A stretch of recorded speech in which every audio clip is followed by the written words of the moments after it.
ao comunicar que já assinou o requerimento de comissão parlamentar mista de inquérito para investigar todos os fatos relacionados ao 8 de janeiro, o deputado federal Ottoni de Paula apontou que é preciso questionar por que o governo Lula está tentando impedir as investigações.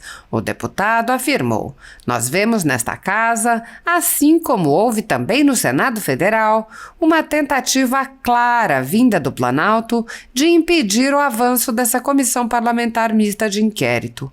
E por quê? Chegou a esta casa um relatório confidencial do GSI que foi vazado para o jornal O Globo, que deu conta de que o GSI afirma que o Planalto havia sido avisado 2 dias antes do acontecimento de todas as probabilidades de violência que poderiam acontecer no dia 8. Ottoni de Paula explicou a gravidade dos atos de Lula e do ministro Flávio Dino.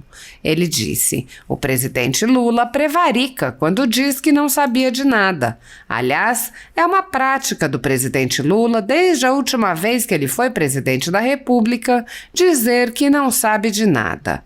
Da mesma forma, comete o crime de prevaricação, então o ministro da Justiça, Flávio Dino, quando dá conta de que não sabia de nada, colocando apenas o governador do Distrito Federal como bode expiatório e responsável pela não contenção da violência no dia 8.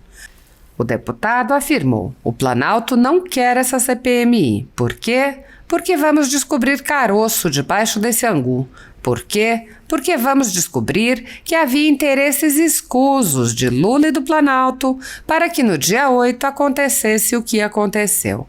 Ottoni de Paula fez um apelo: "Nós precisamos recolher essas assinaturas e eu peço ao povo brasileiro que coloque pressão nos seus deputados para que assinem a CPMI dos atos de 8 de janeiro, para que nós saibamos quem eram os infiltrados que lá estavam no meio dos patriotas incitando a violência.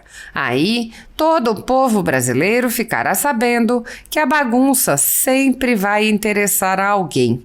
Neste caso, não tenham dúvida, interessa a Lula e ao PT." Enquanto o Congresso demora para retomar os trabalhos, quase 1.000 cidadãos estão presos em massa, sem individualização de condutas, a mando do ministro Alexandre de Moraes, do Supremo Tribunal Federal.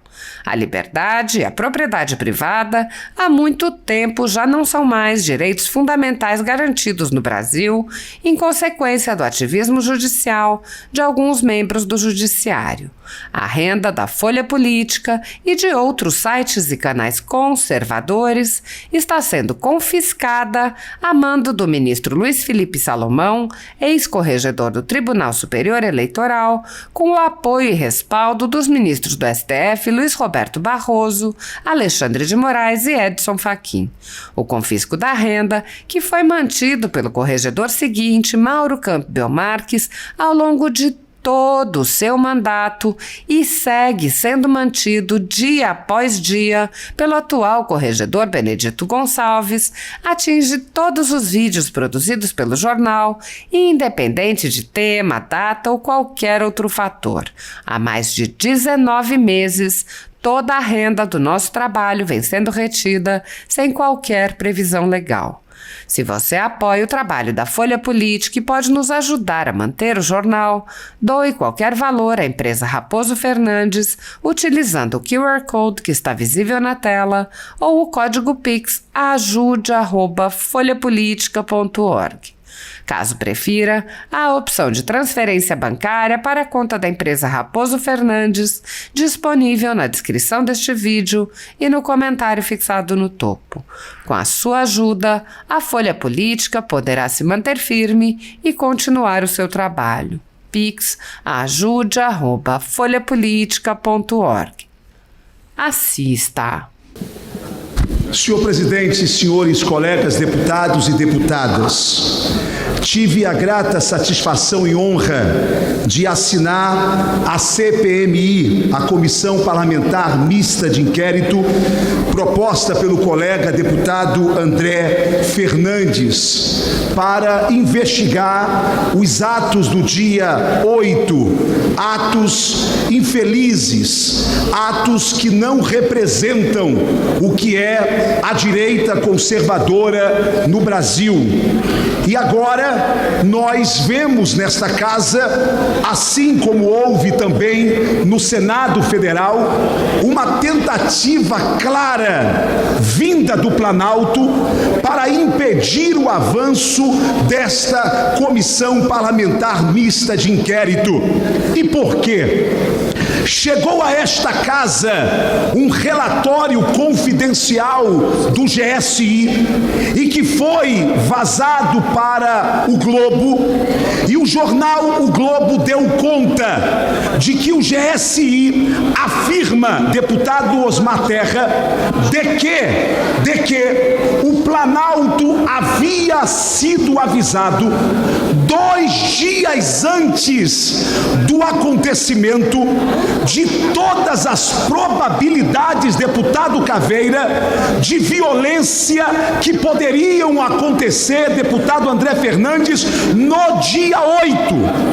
Portanto, o presidente Lula, ele prevarica quando diz que não sabia de nada. Aliás, é uma prática do presidente Lula, desde a última vez que ele foi presidente da República, de dizer que não sabe de nada. Da mesma forma que comete o crime de prevaricação o então ministro da Justiça, Flávio Dino, quando dá conta de que não sabia de nada, colocando apenas o governador do Distrito Federal como bode expiatório e responsável pela não contenção da violência no dia 8. Senhoras e senhores, o Planalto não quer essa CPI. Por quê? Porque vamos descobrir caroço debaixo desse angu. Por quê? Porque vamos descobrir que havia interesses escusos de Lula e do Planalto de que o dia 8 acontecesse o que aconteceu. Nós precisamos recolher essas assinaturas e eu peço ao povo brasileiro que coloque pressão nos seus deputados para que assinem a CPMI do ato do dia 8, para que nós saibamos quem eram os infiltrados que lá estavam no meio dos patriotas, incitando a violência. E aí todo o povo brasileiro ficará sabendo de que a bagunça sempre vai interessar alguém, e neste caso, não tenham dúvida, interessa a Lula e ao PT. Ok, deputado. Excelência, tem a palavra. Senhor presidente e demais parlamentares, eu quero agradecer primeiramente a Deus e ao povo da Paraíba por ter dado tantos votos ao nosso mandato, deputado estadual, e agora, deputado presidente, deputado Osmar Terra, fui promovido a deputado federal. Gostaria de falar muitos assuntos, como o senhor falou, o presidente, os demais parlamentares, aos desmandos do PT. Mas não tem, deputado Cris, como a gente falar isso, deputado Marcelo, sem o restabelecimento da democracia, deputado Mário. Não temos democracia no nosso país. A esquerda hoje, deputado Ivan, bate palma para a ditadura da toga. Parlamentares com tornozeleira eletrônica, com redes sociais banidas, sendo presos, rasgando o artigo 53, a censura prévia, o Senado omisso, e a esquerda batendo palma, porque é contra os conservadores. Mas, como muito bem disse o presidente, ditadura não tem lado, amanhã vocês serão atacados. Diferentemente de vossas excelências, nós estaremos aqui para defender verdadeiramente o Estado Democrático de Direito, que foi rasgado pela ditadura da toga. Eu falo isso aqui e posso sair daqui preso, porque hoje ninguém pode falar o que está acontecendo em nosso país. O ministro, de forma monocrática, afasta um governador eleito no primeiro turno, e vocês batem palma, sem a Procuradoria da República pedir, sem nenhum órgão pedir. O ministro de canetada afasta o governador, sem autorização da Assembleia, a Constituição rasgada, e a esquerda bate palma, deputado. Que situação nos encontramos? Como iremos fazer política na Câmara dos Deputados, que foi 3 vezes desmoralizada? Prenderam o deputado Daniel, disseram que iam soltar com 10 dias, não soltaram, tentaram fazer a melhoria do artigo 53, não fizeram, e a Câmara dos Deputados ficou desmoralizada. Porque hoje tem parlamentar com contas bloqueadas e a esquerda batendo palma. Tornozeleira eletrônica, a esquerda batendo palma. Qual é o crime? Qual foi o crime? Sem tipificação no Código Penal, porque crime de opinião não tem nenhuma previsibilidade do Código Penal, Mário Frias. O que existe, difamação, calúnia e o Código de Ética. É assim que se procede, não da forma que está. Então, deputado presidente Eduardo Bolsonaro, a situação é muito crítica, muito complicada. Tudo que ocorreu através de uma manobra da Suprema Corte, que liberaram o maior criminoso da história desse país para disputar as eleições, e o ministro do TSE, o senhor Alexandre de Moraes, agiu de forma a contaminar o processo eleitoral. Mas o processo não foi correto, porque o presidente do TSE e a Suprema Corte finalizar, senhor presidente, escolheram um candidato, que foi Luiz Inácio Lula da Silva, o descondenado pela Suprema Corte, o maior criminoso da história desse país.